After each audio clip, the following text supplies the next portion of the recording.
All-Star break. Put up or shut up time. Let's talk basketball, Nets fans. Talk on. Talk on. Talk on. What up, fam? How we doing? Excellent. Fucking excellent. It's Friday. Got some nice weather the last couple days. It was great this morning, and it just got cold. Yeah, but we're starting to see the spring is around the corner. You know, the warm weather it's not far off. You know, March is usually like one last harsh reality. We'll probably get like one more snowstorm, but we're getting there. We're getting close. It was 60 the other day. Yeah. A week ago in February. When you first start getting that warm weather feeling, it reminds me of the NBA playoffs starting. The last year was a little different because of the season was pushed back, but usually right as spring is kicking in and the sunshine and the daylight savings come around, that's usually when the NBA playoffs are kicking into gear. So we are not far from it. Fuck was that last night? The Nets? Yeah. Reality. Let's be honest. The night before, they stunk up the joint. The Knicks just stunk it up worse. You know, credit to the team for continuing to play hard and capturing some momentum, but they got absolutely drilled from the get-go of that game. You know, the Nets have a 15-win team. The Knicks start, like when they started, the Knicks were just unconscious. And the Nets were playing no perimeter defense. They added a couple new people. You know, Cam doesn't really guard the perimeter that tough. But I think they just adjusted, kind of got slapped in the head in halftime, and got it going. So, I mean, good Knick win, but the Nets just aren't a team that's built to not have KD or Kyrie on it. We're dependent on those guys. We might not have won last night if Kyrie played. Well, I'll say this. We didn't win in Washington with Kyrie. Right. And so we're a different team now, though. Right, but instead of having Curry, we had Kyrie. Are you telling me Andre Drummond would have won us that game in Washington? I don't think so. No, it's what Andre Drummond lets you do. You look, this is what this team is. The team that played last night, that group in totality, at best, is a 40-win team. Whoa, no way. You don't think at best it's a 40-win team? The team the Nets put on the floor last night played 82 games. They would win anywhere from 18 to 22 games. It is a terrible basketball team. Let me think about that one. Think about just for perspective, the D-Lo Nets won 42. Right. Yeah. No, I'm tripping. This is you know what makes me get there though? It's sometimes you're one of them. What gets me there is the people who look at the job Nash has done and say it's a bad job, considering the hand that he's been given. He's been given this is not a normal team. Yeah. Well, look, the coach is always an easy target, and I'm guilty of it too. I've expressed this to you. I ultimately think the coaching doesn't matter as much in the NBA as opposed to other sports. It really doesn't. You know, so everyone's like, well, when he gets these guys back, we'll be fine. And the answer is, you know what, you're probably right. So right. It's the coaching actually matters more for probably the bad teams. And then for the elite teams, when you get late into the playoffs, it kind of picks up again. But this isn't a Nash thing. It's just easy to spout off on Twitter when you're in your emotions. Right. And I'm not one of those I'm not one of those guys that go, oh, none of this matters. This is just in season stuff. They're just, they just got to make it to the playoffs. No one's gonna beat them. Listen, I think teams forge themselves in a season. They become who they are in a season. The 82 games of it is a marathon that just tests your mettle as a basketball player. It's like there's back in the day, guys that we saw play basketball played 82 games 4 or 5 years in a row. Like it was a normal thing. Now it just seems like we're in such a microwave world that I think even the dudes playing the games get bored. And I think that if you look at a team like the Bucks, what the Bucks have over us and what even the Heat have over us is they have continuity. They know what each other's going to do. That's going to help them in the playoffs. And the Nets need to, even though we are the most talented, we need to find some continuity. We need to start playing together to figure out what the hell this team is going to be. Am I wrong in that? No. And like this isn't football. You don't see 5, 6, 7, 8 seeds make runs to the championship very often. Right. And the highest is 6.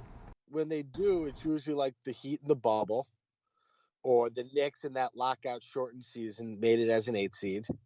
Over 82 games, if by the end of it you're a 7 seed, you may be an abnormal 7 seed, but you're not going to the NBA Finals. It just does. It's never. It could happen, right? But it's never really happened in the NBA, and that's where this team looks like they're headed.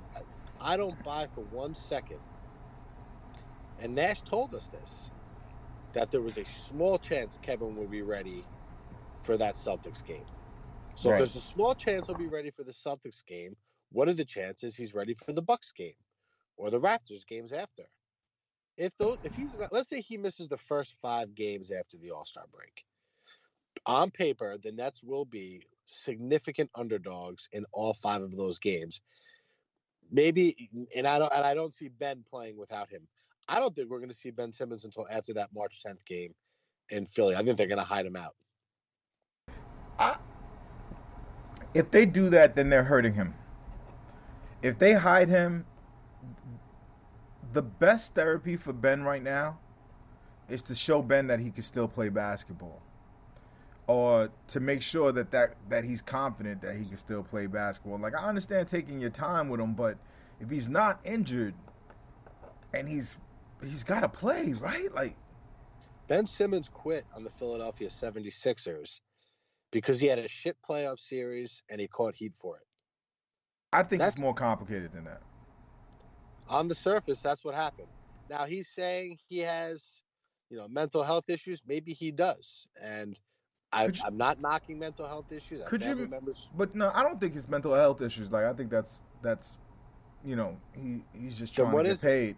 I just think Joel Embiid is a dickhead, and if you go to work with a dickhead for years and years and years and years and years, eventually you're gonna want to be away from him. And listen, they didn't lose that series because of what he did necessarily. Like, they flipped that team every single year, every other year. They had a great thing going in 2018-19, and they just did weird things to the team and weird changes. And even this change that's happened to Philly, to me, is a weird change, because it's Maury's weird obsession with James Harden and giving James Harden all the power, which is going to be an interesting dynamic with Embiid, because Embiid has power being imbued to him from ownership, and now Harden is going to have power being imbued to him from the president of the team, or the GM, or whatever hat he's wearing in particular at that moment.